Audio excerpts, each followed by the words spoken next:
Buenas, buenas, ¿cómo están? Acá estamos otro martes más en este ciclo de fogones virtuales. Este ciclo es el de arquetipos, divinidades y mitos. Y no es el primero que hacemos. Acá chequeando el audio, todo bien. Esta vez nos tocó arquetipos, divinidades y mitos. Ya vamos llegando a la recta final de estos encuentros. Pero hemos tenido otros que los pueden ver porque quedaron todos los vivos grabados y subidos a las redes y también en la web, que es www.transpersonales.com. Y hemos hecho el viaje del héroe. Ese está muy bueno porque aparte ahora se viene un retiro de fin de semana en agosto. Quedan los últimos lugares. Si alguien se quiere sumar, son bienvenidos, bienvenidas. Me pueden escribir y preguntarme. Pero también tenemos el ciclo de fogones de astrología, intimando con las emociones, tradiciones de sabiduría. Y como les dije, los pueden ver todos subidos en redes, sin problema. Nosotros en este caso estamos transmitiendo en vivo todos los martes a las 9 de la noche. Estamos trabajando con una divinidad puntual cada martes a las 9 de la noche por Facebook, por Instagram. Hoy nos toca Apolo. Y cuando termina este vivo, nos juntamos por Zoom a las 10 de la noche. Hay mucha gente que está inscripta, así que ya recibe el link ni bien termina el vivo. Y otras personas que quizás nunca se conectaron o ven esto por primera vez, me escriben, me piden el enlace y se pueden sumar. Así que tienen mi WhatsApp o el enlace a WhatsApp al pie del video o en el perfil de Instagram. Y mientras se van sumando algunas personas, les voy invitando también a que pasen a visitar mi web www.transpersonales.com. Acá estoy viendo que al fin puedo abrir el vivo en la compu, así que voy a poder leer más cómodo lo que escriban en Instagram. www.transpersonales.com. Ahí tienen un montón de material, un montón de info, clases gratuitas, introductorias a los distintos cursos que yo doy. Tarot Arcanos Mayores, Tarot Arcanos Menores, Jung y el Tarot, Jung y la Astrología es otro curso, y luego la formación en pensamiento transpersonal y teoría junguiana. Así que tienen ahí esas clases para ver un poco de qué se trata todo esto. Les invito a que pasen por la web y bueno, la visiten. Bueno, hoy, como les decía, nos toca hablar de Apolo. Apolo es una divinidad que representa muchos atributos. La autora, nosotros estamos trabajando en este ciclo. Hola Isa, ¿cómo estás? Mirando acá si alguien saluda por Instagram también. Me gusta que comenten, que pregunten. Feliz noche, dice Rosa María. Gracias por saludar. Bueno, como les decía, nosotros estamos trabajando con dos libros en relación a los arquetipos y la psicología arquetípica, que es de Jean Ginoda Bolen, los dioses de cada hombre y las diosas de cada mujer. Y para la mitología, puntualmente más histórico, estamos trabajando con Grimal y con Robert Graves. Después hay algunos otros autores más. A quien le interese me puede escribir y me pide los PDF. No tengo problema en pasárselos. En el libro, Los dioses de cada hombre, la autora dice que Apolo es el dios del sol, arquero, justiciero, hijo predilecto. Así lo llama ella. Está bueno empezar diciendo que Apolo representa el sol, pero que también estaba Helio, que es más bien como la representación quizás astronómica del sol, como una entidad incluso preolímpica, previa a todos estos dioses que estamos viendo nosotros, todas estas divinidades con las que estamos trabajando en este ciclo. Pero él representa el sol. Y en general sus atributos son la belleza, cualquier arte. Él era Apolo Musageta, el jefe de las musas, ¿no? Las musas representaban distintas artes, el teatro, la música, la historia. Consideraban la historia como un arte porque se requería del arte de la interpretación, ¿no? Para poder hablar de historia.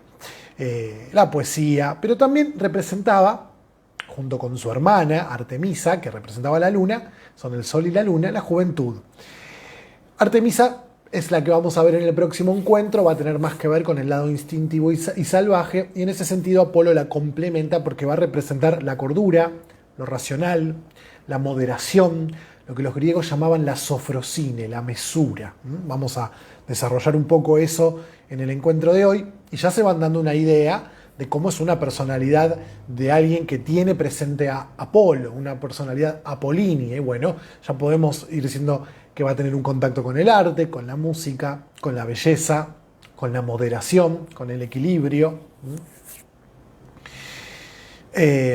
Bueno, también va a representar la ley, el orden. Tenemos que recordar que ahora después vamos a ver bien su nacimiento, pero él es hijo de Zeus. Zeus representa el orden, ¿no? El orden natural, el cómo tienen que ser las cosas. Apolo también, de alguna manera. Y bueno, también era uno de los dioses preferidos de los griegos. El primero era Zeus, el segundo era Apolo, eran los dos que más templos tenían en la Grecia clásica, la Grecia antigua. ¿Y por qué? Porque representaban algo que para los griegos eran valores a ponderar, valores que eran importantes, ¿no? El conocimiento inteligible, lo determinado, lo mesurable, la razón. Recuerden que la filosofía nace en Grecia, ¿no? Siempre en contraposición a todo lo que puede ser fantástico, vago, amorfo. Es muy común en la filosofía encontrar esta dualidad representada por lo dionisíaco y lo apolíneo, ¿no? Nietzsche hablaba de esto. Y ya vimos a Dionisio, así que vamos a ver que de alguna manera Dionisio es el opuesto complementario de Apolo. Cuando una persona tiene demasiado Apolo en su personalidad, siempre su camino de crecimiento va a ser ir hacia lo dionisíaco y viceversa. Quien tenga demasiado Dionisio va a poder equilibrar incorporando cualidades apolíneas de Apolo. Y esto es interesante, en el templo de Apolo, del que ya les voy a hablar, había 3 meses en los que Apolo se iba, el invierno, y le dejaba su lugar a Dionisio. En los mitos aparece esto, en los himnos homéricos, en las tragedias, vemos referencias a que esto es lo que sucedía. Y de alguna manera nos lleva a reflexionar sobre esta idea de que una persona apolínea se complementa cuando le da lugar a Dionisio. Apolo se tiene que ir para que Dionisio se pueda expresar. Casi que parecen incompatibles, pero finalmente terminan siendo más bien complementarios. La autora, citando a un autor, a Guthrie, que habla de los griegos y sus dioses, la autora nos trae una cita que dice: Apolo rechaza todo lo que se acerca demasiado. Involucrarse en las cosas, fusionar las miradas, así como la fusión profunda, la embriaguez mística y su visión extática. Se aleja de todo lo que es dionisíaco. Y esta es una cualidad de la gente apolínea, tomar distancia. La mente es la que permite tomar distancia. Uno toma distancia, evalúa y de esa forma deja de lado el mundo emocional, deja de lado el mundo irracional, el mundo de la embriaguez mística o de las pulsiones o de los instintos. Iba a decir algo y se me fue. Bueno, les leo otra cita que trae la autora, que esta es de Walter Otto, Los dioses homéricos. Dice: Apolo es la encarnación de una actitud masculina que observa y actúa a distancia. Bien, ¿por qué decimos actitud masculina? Y nunca voy a hacer suficiente hincapié en decir que esto no se trata de hombres y mujeres, que no es una cuestión de género, que es una cuestión de buscar una manera de denominar ciertas actitudes que representan lo femenino, lo masculino, en tanto que yin, yang, en tanto que el ánima y el animus, de la que ya hemos hablado en otros encuentros, es decir, esa energía que culturalmente asociamos a lo femenino y esa energía que culturalmente asociamos a lo masculino. Cuando Jung habla del ánima y el animus, está hablando de la imagen psíquica que tenemos de eso que culturalmente denominamos femenino o masculino. Así que puede haber mujeres Apolo, puede haber hombres Apolo, lo mismo decíamos con Atenea o con cualquier divinidad, no importa el género de la divinidad, y por eso hablamos de divinidades, y no de dioses, para poder generalizar. Y es interesante ver que en el hombre primitivo, cuando comienza a ser cazador y recolector, antes, digamos, de asentarse y convertirse en sedentario y poder cultivar, se dividía en las tareas. Y el hombre salía a cazar y la mujer se quedaba cuidando donde residían, manteniendo el fuego encendido, cuidando de los hijos. Y hay cualidades que que cuando uno sale a cazar, Fíjense qué interesante, porque lo estoy pensando ahora, ¿no? La hermana de Apolo es Artemisa, que es cazadora. Entonces no es que simplemente con Atenea pasaba algo parecido. Hay algunas cualidades que definen a Atenea que uno diría son masculinas. Y decíamos en el encuentro anterior que eso es como bien nos muestra el yin yang, en lo femenino hay algo masculino, en lo masculino hay algo femenino. Pero en la caza, cuando el hombre sale a cazar, tiene que desarrollar las cualidades de tomar distancia de la presa, observar y esperar. Que en realidad son más bien cualidades que con el tiempo la cultura le ha adjudicado a la mujer, porque tiene que ver con la espera, con la distancia, con todo lo más pasivo, digamos. Pero siempre estoy hablando de la construcción cultural, no de una realidad que evidentemente estamos transitando tiempos de transformación en ese sentido. Entonces, representa esto, la autora va a decir que es algo masculino, pero bien lo podemos encontrar tanto en mujeres como en hombres o como sea que se perciban. Bueno, viendo acá, que no se me cargó el Instagram para poder leerles. Rodrigo, buenas noches, bienvenido nuevamente. Tengo gente que me mira desde Alemania, che. Bueno, el hijo predilecto, claramente el hijo o la hija menor. Se ve que vos sos hijo menor, Rodri. Es el hijo preferido. No, yo no recuerdo, tendría que fijarme si es el menor o no. Me parece que no, ¿eh? Pero bueno, habría que ver. Pero si es el preferido de Zeus. Y eso también le da una cierta cualidad a Apolo. Ser el preferido de Zeus, ser el hijo perfecto, cumplir con todo lo que Zeus quería, cumplir con todo lo que el padre quiere, también es algo que se va a manifestar en la actitud de una persona que tiene un Apolo muy claro en su patrón de conducta. Decíamos que un arquetipo es un patrón de conducta. Entonces, como vamos a ir viendo, Apolo tiene esta tendencia a el perfeccionismo y va a querer siempre cumplir, propone la autora, con aquello que se espera de él. Y en general, como tiene ese arquetipo activo, va a poder cumplir. Pero va a pagar un alto precio. Durante por lo menos la primera mitad de la vida, dice la autora, se va a definir a sí mismo por aquello que los demás esperan de él. Esa es la forma finalmente de ser el hijo predilecto de papá, de mamá, ¿no? Ir cumpliendo con sus expectativas. Entonces, ¿dónde van quedando esos deseos profundos, ese mundo irracional, ese mundo emocional, ese mundo intuitivo que quizás no entiendo y por ser apolíneo lo desecho? Y un poco la tarea de alguien que tiene un Apolo muy fuerte va a ser ir a lo largo de su vida escuchando esa voz interior no tan racional, que le va a marcar un camino y que luego podemos racionalizarla, ¿no? Podemos darle forma desde el intelecto, pero que cuando llega nos llega desde un lugar extraño, como puede ser el mundo de los sueños o como puede ser una intuición, a la que en general un Apolo no le va a dar mucha bolilla. Entonces, en este desarrollarse y querer cumplir con los deseos de papá, de mamá, Apolo es experto.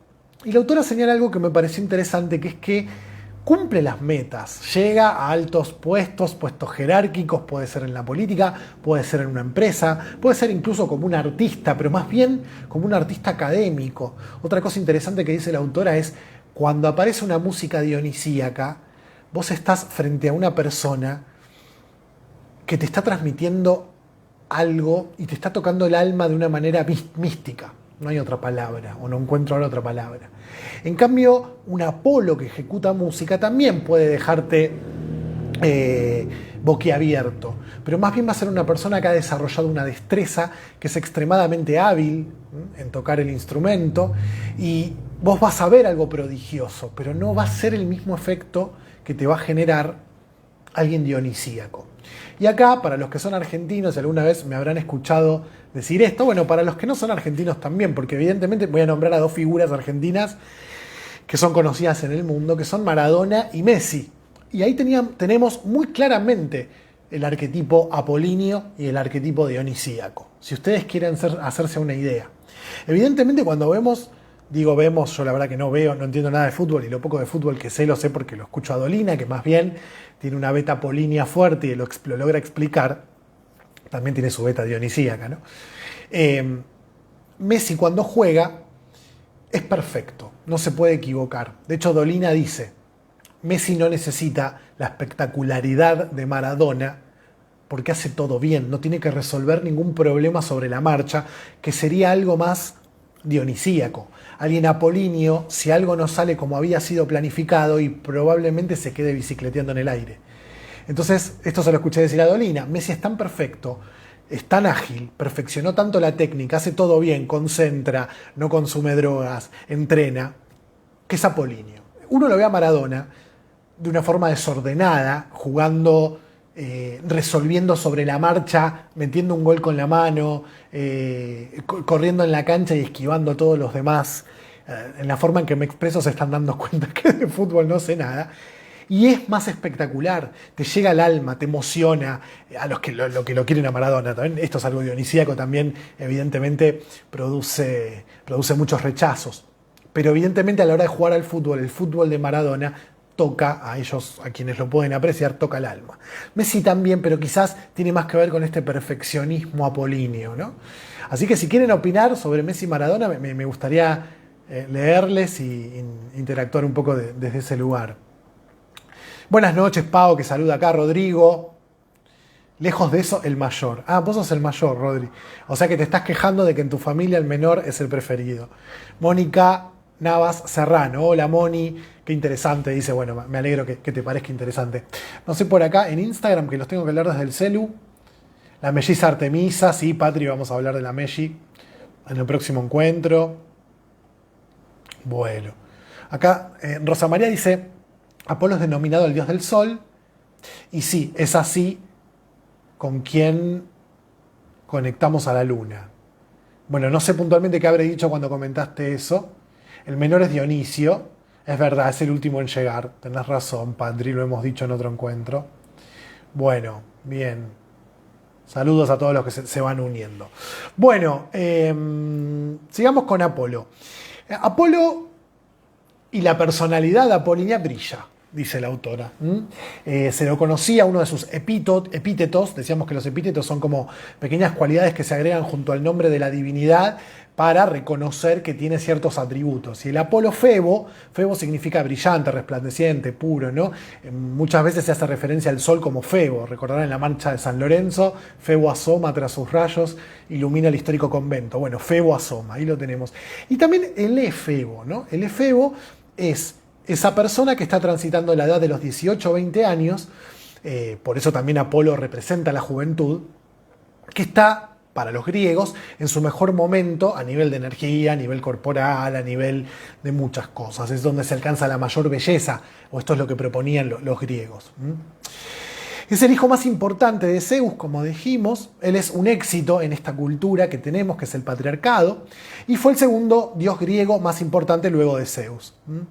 Él va a representar el reino celeste, igual que su padre, el intelecto, la voluntad. Recuerden que la autora divide, sobre todo las divinidades masculinas, en aquellos dioses que son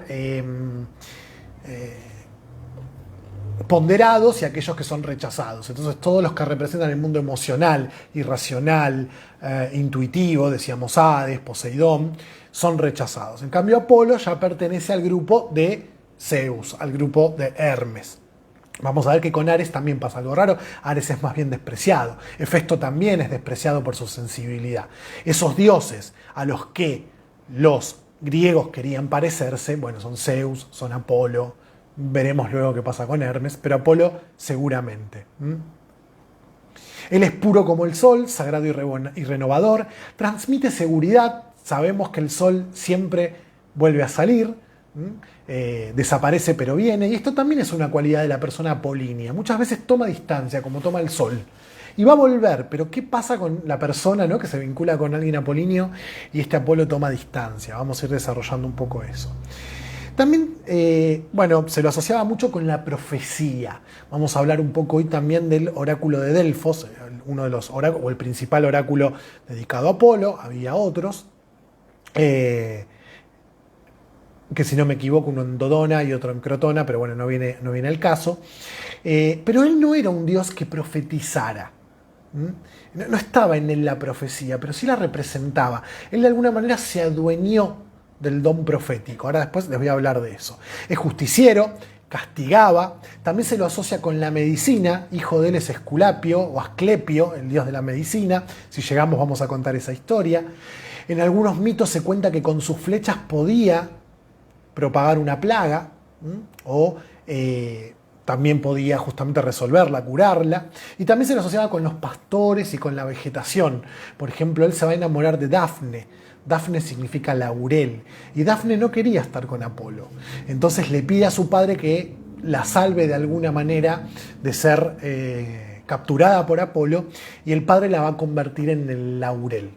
Tan triste se queda Apolo que se va a adueñar entonces del árbol del laurel como un símbolo, como un atributo. Y luego vamos a ver que la pitonisa de Delfos utilizaba el laurel y que las coronas, coronarse con laureles, representando triunfo, también viene de acá, ¿no? Era emulando a Apolo. Bueno, es interesante eso también. Apolo y en general todos los dioses que no son Zeus han tenido amores que no han sido exitosos, o que el fruto de esos amores han sido monstruos o personajes que han generado situaciones como muy complicadas. Bueno, se lo solía representar, ¿no?, de pie, caminando, dando grandes pasos, un bello joven imberbe, con fuerza viril, largo cabello dorado. En otras veces se los describe con un cabello tan oscuro, tan negro, que reflejaba la luz de forma azulada, un cabello negro y azulado. Se lo representaba con el arco, igual que a su hermana Artemisa, y con la lira, que tiene una historia también muy interesante, ¿no?, como una especie de pequeña arpa, que vamos a ver si llegamos a contarla también. Cuando nace el padre le regala cisnes, un carro tirado por cisnes, así que el cisne también va a ser un atributo de Apolo, que era un ave que era común ver en la isla de Delos, que es la isla donde él nace. Ahora cuando hablemos del nacimiento les voy a contar. Bueno, del templo de Delfos hablaremos luego también. Pero también algo que no se dice mucho es que Apolo tenía un aspecto oscuro. Esta idea de que uno esté mucho en la cabeza y quiera racionalizar todo y quiera entender todo, hace que se tome distancia, como dijimos, del mundo irracional emocional. Y todo eso que no encuentra lugar de expresión en mi psiquismo, en mi vida, en mi cotidianeidad, de alguna forma va constituyendo mi aspecto sombrío, lo que Jung llama la sombra. Y muchas veces sale, y cuando sale de forma exacerbada. Quizás a mí, vamos a poner un ejemplo cualquiera, me cuesta decir que no. Entonces muchas veces termino haciendo cosas que no quiero. Entonces esa capacidad de decir que no y poner un límite la voy colocando en sombra. Y quizás el día que diga no, lo voy a decir desde un lugar poco feliz, incluso violento. Incluso me voy a enojar con la otra persona porque me está pidiendo algo. Es decir, me voy a ir al otro extremo cuando quizás podría haber dicho que no de una forma amorosa y simple. Así que él tiene su lado oscuro. Era bastante cruel, representaba la ley y el orden, pero muchas veces ese castigo, que es parte de la ley, se iba un poco de las manos y se terminaba convirtiendo en algo más bien vengativo, impiadoso.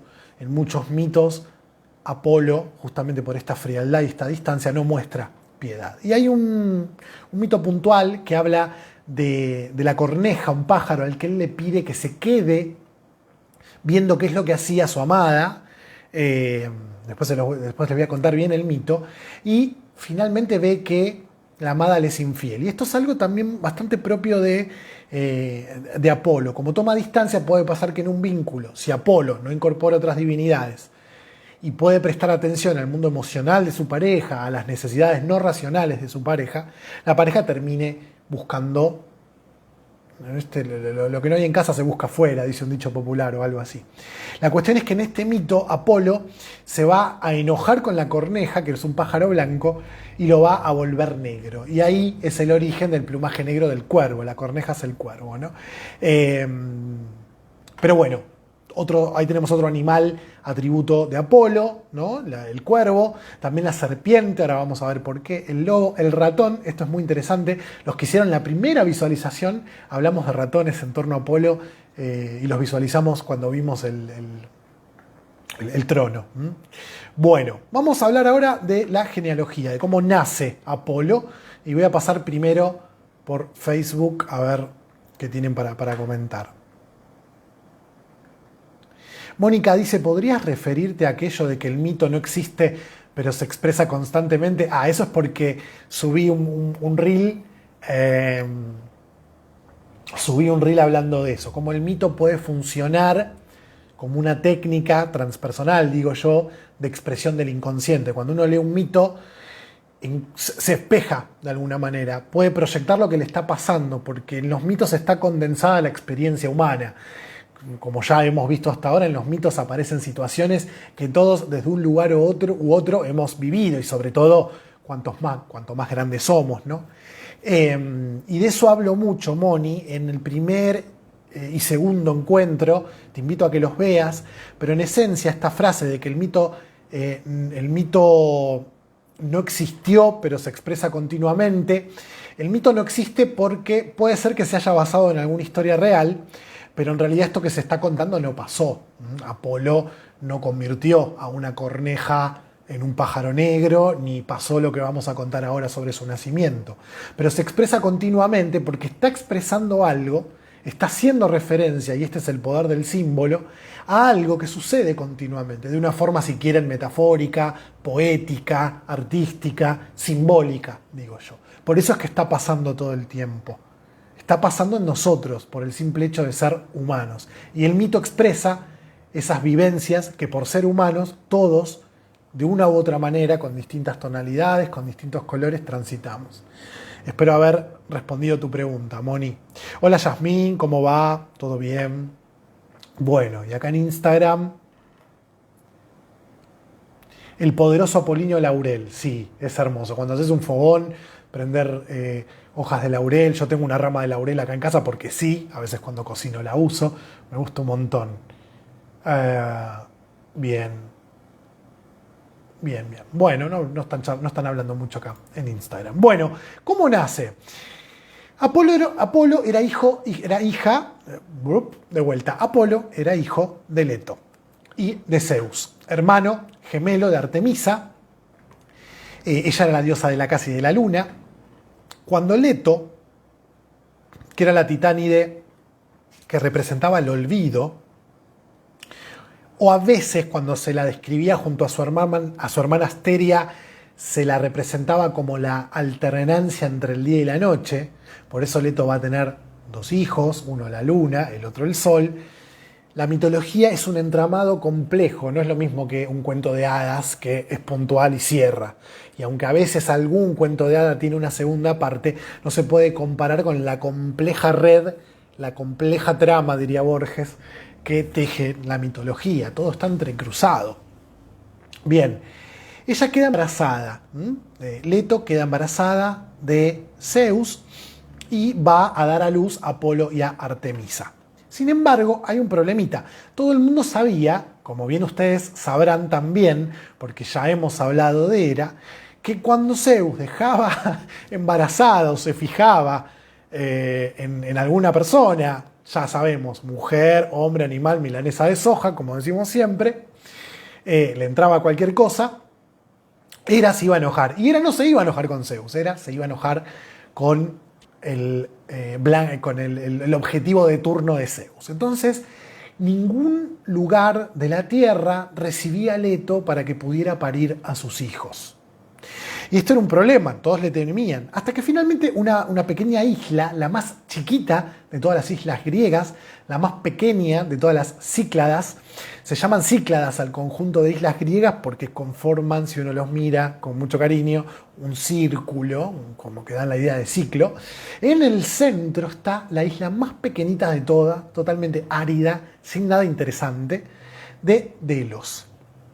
Originalmente se llamaba Ortigia. Hay un mito asociado a esta isla que dice que Zeus había querido tener relaciones con Asteria. Ella se convierte en codorniz y se arroja al mar. Y cuando se arroja al mar se convierte en esta isla que a partir de entonces comienza a llamarse Delos, posiblemente porque era común avistar delfines cerca de la isla de Delos, ¿no? Delfín Delos. La idea de la codorniz es interesante porque es un pájaro autóctono, está muy presente en Creta también. Muchos dicen que, muchos no, algunos autores dicen que ese famoso laberinto de Creta, tendríamos que hacer un vivo hablando sobre la mitología cretense, ¿no? Recuerden que Zeus nace en Creta, que Teseo vence al Minotauro en Creta, que Zeus también la rapta a Europa, ¿no? En Creta, bueno, se la lleva a Creta, no la rapta en Creta. Bueno, cuestión, es un animal que está muy presente y el mito se construye desde ahí. Si uno hiciera una mitología parecida a la de los griegos acá en la Argentina, y hablaría del carpincho, hablaría del tero, hablaría del chajá, y lo iría convirtiendo de a poco en pequeñas divinidades, ¿no? Es así, es lo que ven, es lo que ese hombre primitivo veía, y de ahí se construye el mito. Esto es algo que desarma muy interesantemente, aunque dudosamente, Robert Graves en estos libros con los que estamos trabajando. Durante 9 días y 9 noches, dice el mito, Leto padeció terribles dolores de parto. Ya tenía dónde parir, pero Hera intervino y le prohibió a Itilia, o Itilia, no sé cómo se pronuncia, tiene un acento raro, que era la diosa de los buenos partos, que acudiera. Entonces, si ella no acudía y no estaba junto a Leto, Leto no iba a poder parir. Bueno, finalmente la convencen a Hera, le regalan un collar de oro y va a nacer Artemisa. En primer lugar, nace Artemisa.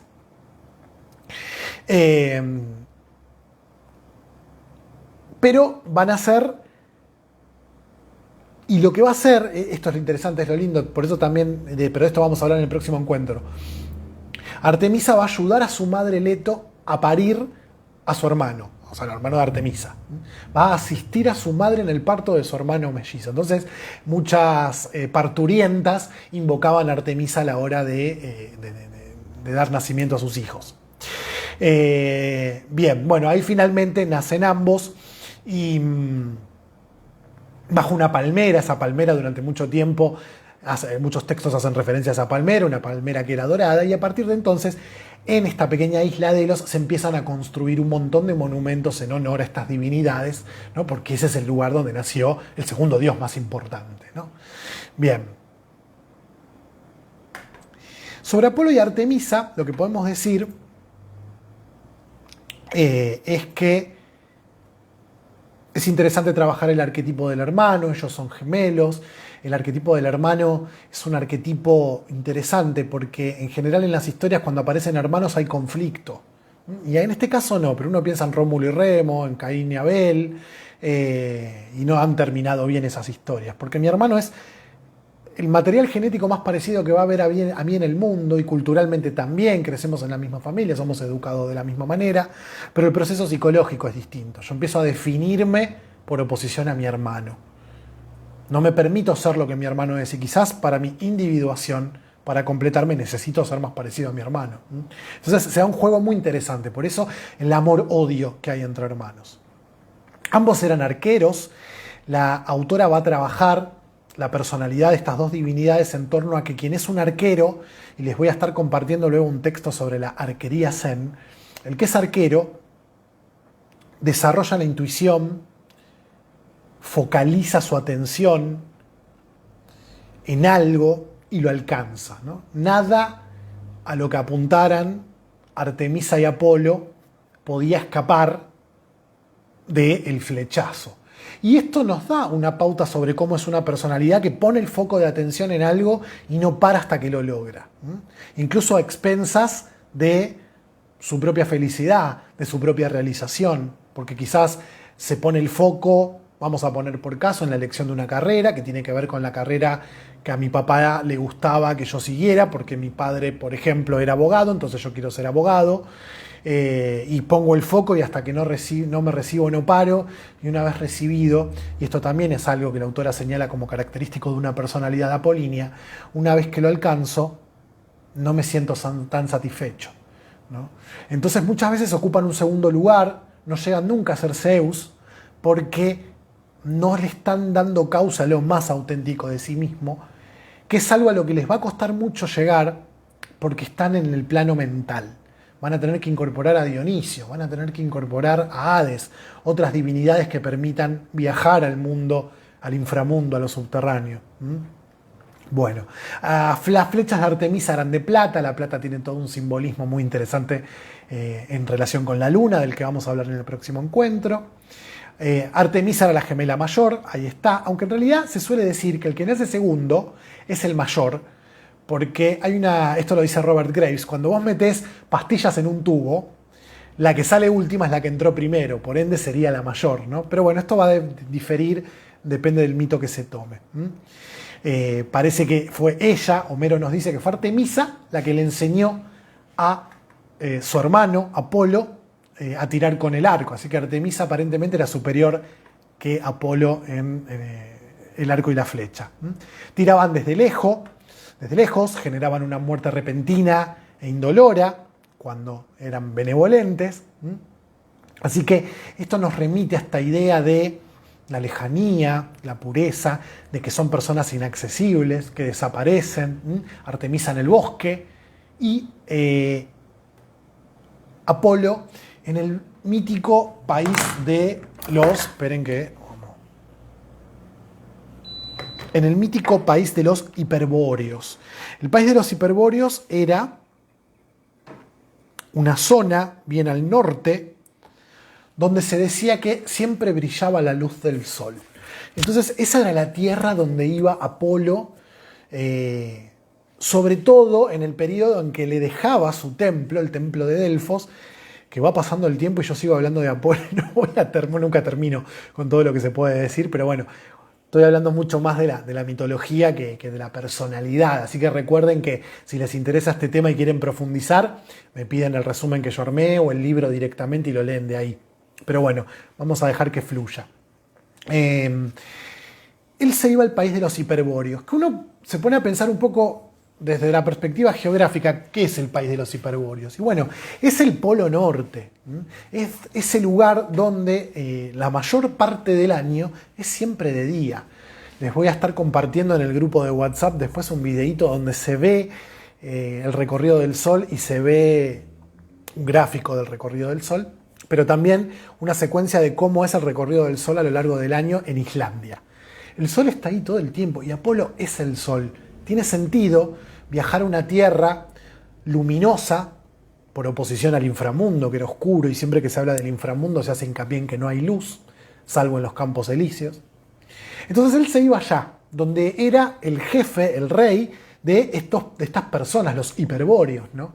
Y esto en el inconsciente colectivo está calado de una forma muy profunda. Luego, cuando aparezca el cristianismo, esta idea de ir al cielo, de la luz, de Dios asociado a la luz también, pero incluso actualmente, hablar de la razón luego, ¿no? Con el positivismo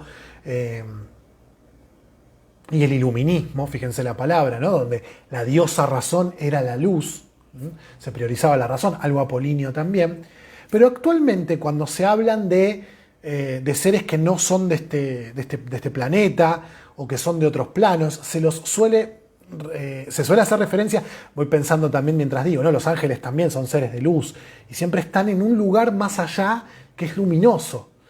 Bueno, hoy por hoy también seguimos teniendo ese molde arquetípico, pero hoy no hablamos de ángeles, aunque también se habla de ángeles, no hablamos de los hiperbóreos, pero hablamos de pronto de una constelación que está en el norte, que en realidad es una estrella, que en realidad es un conjunto de estrellas, que son las Pléyades.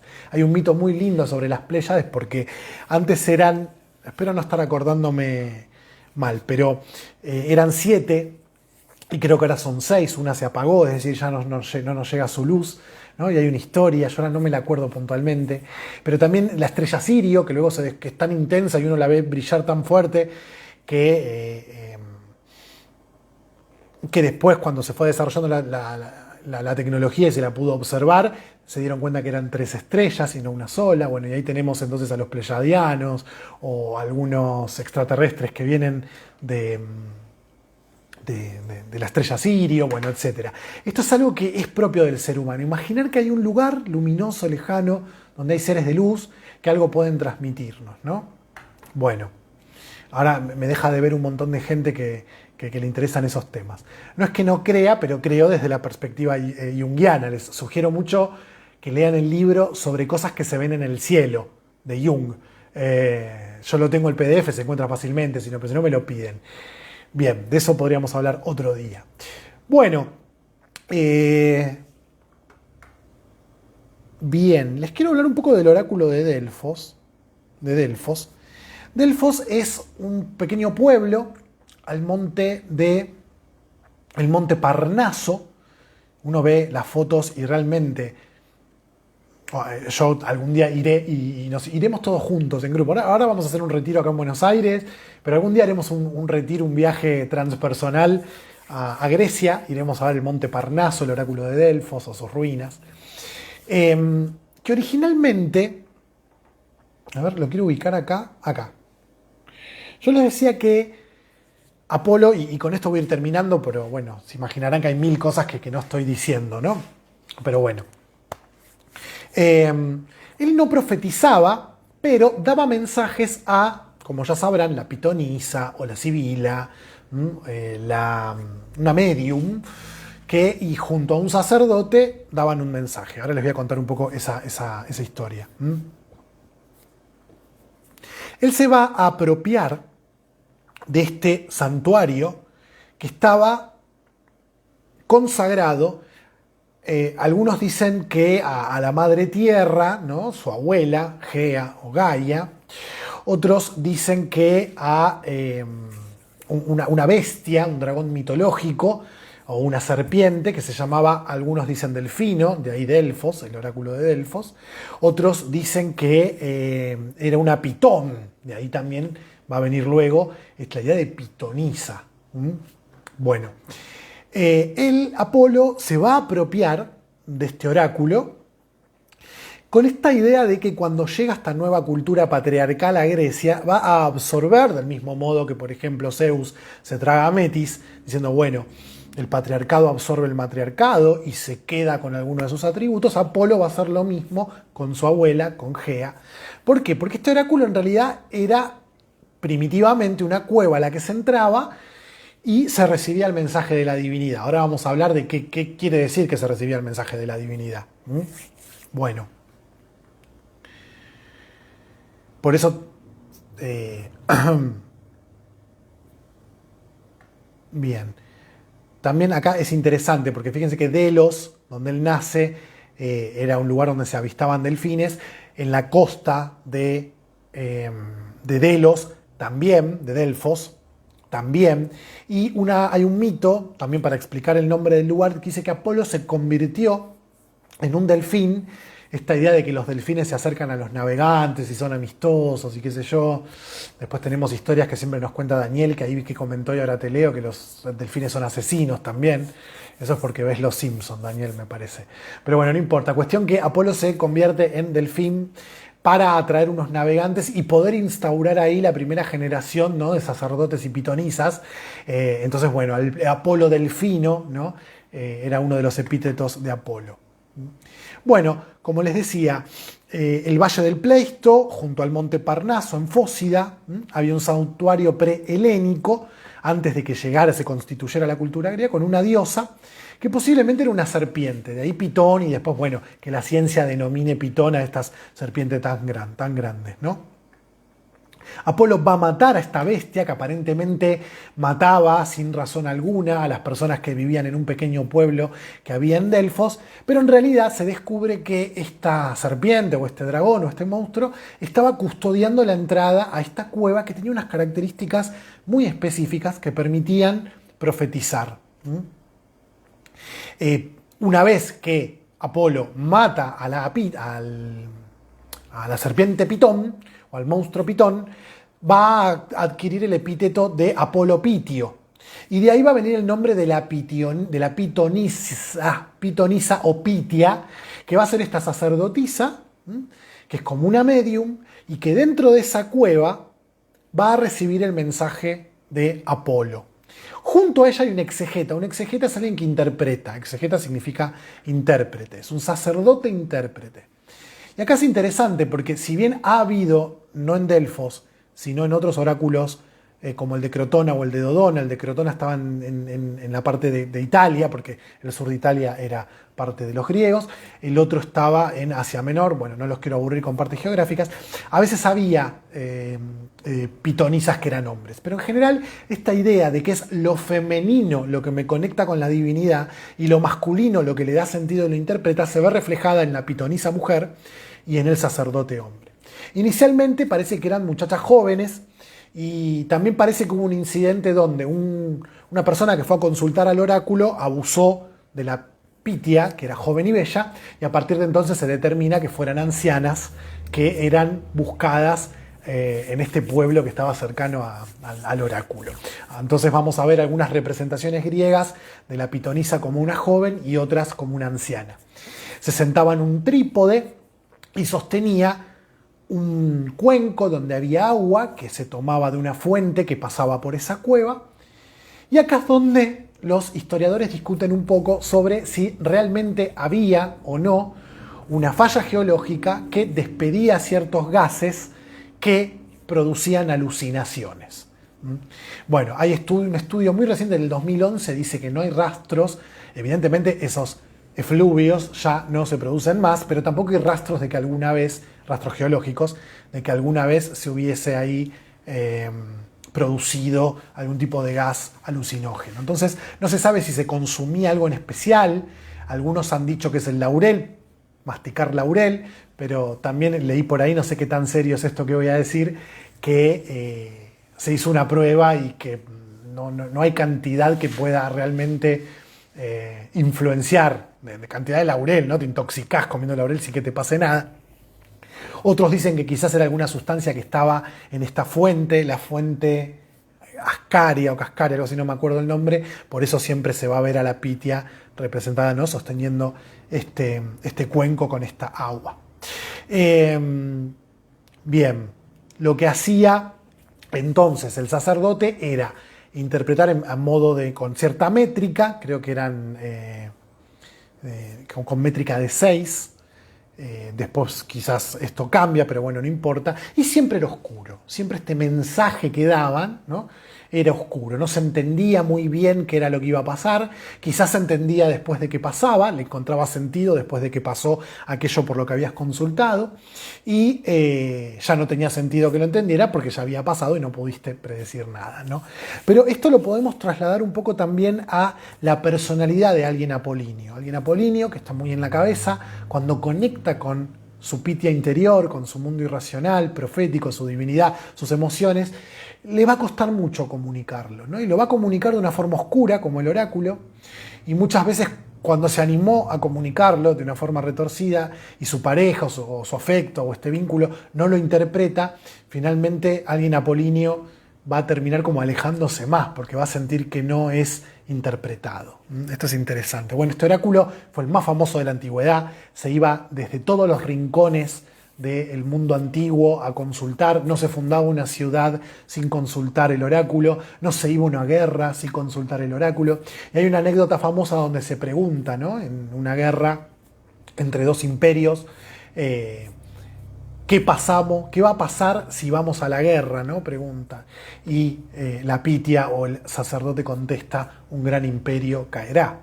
Lo cual es lo mismo que decir nada, porque no está diciendo cuál de estos dos grandes imperios era el que iba a caer. Pero ese eran el tipo de respuestas que daba el oráculo.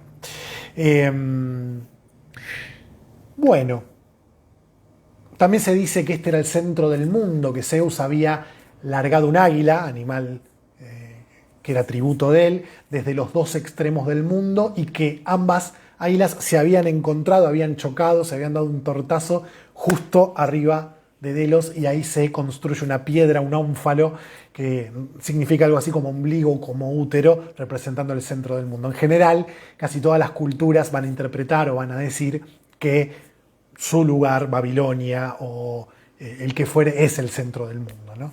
Esto es bastante común. Bueno, también estaba ahí la tumba de Dionisio. Dionisio, recuerden que es una divinidad que muere pero que vuelve a nacer. Y también ocupaba durante 3 meses Dionisio ese templo.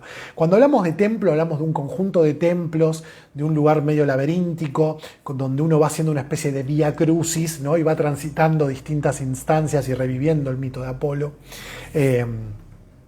Y esto es interesante. Por último, diremos que algunos dicen que en las columnas, otros que en el frontispicio del templo había varias frases y una era conócete a ti mismo y la otra frase era nada en exceso. Y si bien nosotros hoy un poco interpretamos esas frases como que no hay nada más valioso que poder conocerte a vos mismo, tu riqueza, tu divinidad, tu interior, y como suelo decir yo, tomándolo a Jung, ¿no? Completarnos, conocer esas partes desconocidas. muy probablemente lo que esa frase quisiera decir es que es importante que conozcas tus propios límites, que conozcas tu lugar. La cultura griega, a través de una divinidad como Apolo, que representaba la ley, el orden, la mesura, la sofrosine, querían que vos, de alguna forma, adoctrinarte, conocieras tus propias limitaciones, que no quisieras ocupar un lugar que no te correspondía, que no pidieras de vos, y esto sí me parece rescatable, más de lo que podés dar, que no pidas lo que no sos, que esto también implica conocerte a vos mismo, ¿no? Nada en exceso también hace referencia, que es la otra frase, a esta idea de sofrosine, de mesura, de no excederse en nada, de encontrar un equilibrio. Y un equilibrio no significa, como me gusta decir, un 50% de cada cosa, sino más bien el equilibrio significa poder tener acceso a todo lo que yo soy, en su justa medida, en el momento oportuno. Y también había, y esto le ha roto la cabeza a los historiadores, una letra, la letra E, que para los griegos también era el número 5. Y uno empieza a leer interpretaciones, y esto es algo que yo suelo decir cuando doy la clase de numerología, ¿no? Cuando uno quiere encontrarle sentido a un número, puede empezar a especular de una manera increíble, llegando a infinitas conclusiones. Cualquier número sirve casi para llegar a cualquier conclusión. Y es interesante que también estaba solamente esa letra, ¿no? Que nos invita un poco a reflexionar sobre lo que representa para nosotros. Bueno, con esto voy terminando. Me quedaron, más que con ninguna otra divinidad, 1000 cosas por decir, pero bueno, hoy fue un poquito más mitológico, un poquito más histórico el encuentro, así que espero que les haya gustado. Si alguien quiere profundizar sobre esta temática, me pide el apunte, me escribe, tiene el WhatsApp en la descripción del video o en el perfil de Instagram, y también les invito a que se sumen al Zoom que vamos a hacer ahora a las 10 de la noche, donde vamos a compartir hablando un poquito sobre Apolo o sobre cualquier cosa que vaya surgiendo, o quizás hacer alguna actividad, alguna dinámica. La idea es que sea un fogón, un lugar de encuentro donde te sientas seguro, segura, tranquilo, tranquila, y puedas compartir lo que te está pasando. Así que quien se quiera sumar, me escribe. Les invito a ver mi página, ahí tienen un montón de clases gratuitas para ver, de tarot, de astro, de pensamiento junguiano, y les invito a el retiro que vamos a hacer de fin de semana en agosto, que quedan los últimos lugares. Vamos a vivenciar el viaje del héroe. También les cuento que empieza en agosto el curso de tarot de arcanos mayores, vía Zoom. También cualquiera de los cursos que doy lo pueden hacer de forma pregrabada porque están armados así, y si prefieren que sea en vivo, pueden sumarse ahora que comienza el de arcanos mayores, también desde una perspectiva junguiana, tomando el viaje del héroe como referencia. Les digo, por último, que el miércoles que viene no hay vivo porque nos vamos. ¿A dónde nos vamos? Ahora vuelvo a leer lo que estuvieron poniendo. A el observatorio, a ver las estrellas, los planetas, a ver el cielo. Así que es por zona sur, es en Valentina Alsina, Lanús, hay un observatorio ahí. Quien quiera sumarse, me avisa que hay que reservar lugar porque no, los cupos son limitados. Así que miércoles que viene no nos vemos, voy a estar avisando por redes porque tenemos esa salida. Bueno, les agradezco que se hayan sumado. Antes de irme voy a leer un poquito lo que estuvieron poniendo acá. Dice: Apolo es el sol, la hermana es la luna, así es. Gracias, dice Brida. ¿Cómo se hace para ir al Zoom? Rosa María, me escribís por WhatsApp. Mi WhatsApp está en el perfil de Instagram. Si entras tenés mi web, y en mi web tenés un botoncito que te lleva a mi WhatsApp. Si no, en Facebook, al pie del video, también tienen un enlace que los lleva directo a WhatsApp. Me escriben. Lo mismo para vos, Lila. Escribime por WhatsApp, que también te interesa hacer tarot. Genial. Y vamos a ver qué pusieron en Facebook. Por último, Rodri dice, un poco off topic, pero ¿cómo podríamos relacionar esto de la arquería con Eros? Bueno, eso lo dejamos para cuando hablemos de Afrodita, Rodri. Yasmín dice, hola Dani, qué lindo lo que decís. Pau dice 5, movimiento, cambio, energía, mente en numerología, sí. Libertad, desestructura. Si conocen un 5, salgan corriendo. Y Dani, que puso algo, pero no me lo está mostrando. Yo vi que escribiste, pero sabes que no me lo muestra. A ver, lo voy a leer de acá, pero no me lo está mostrando en la compu. Dani, que yo vi que escribiste. ¿Dónde estás? Acá. Una de las Pléyades brilla menos porque según el mito fue la única que tuvo relaciones con un mortal y las otras tuvieron con dioses. Por eso se sentía avergonzada y brilla menos. Qué lindo. Bueno, no es la que yo conocía. Voy a buscar la que yo conozco, pero es linda también. Bueno, bien. Acá. Bueno, perfecto, listo. Me despido. Me voy. Chau, chau, chau. Me escriben por WhatsApp cualquier cosa que necesiten. Gracias por seguir, por compartir, por apoyar el proyecto. Me dan el espacio donde yo al explicar esto aprendo un montonazo. Los quiero. Nos vemos en 15 días.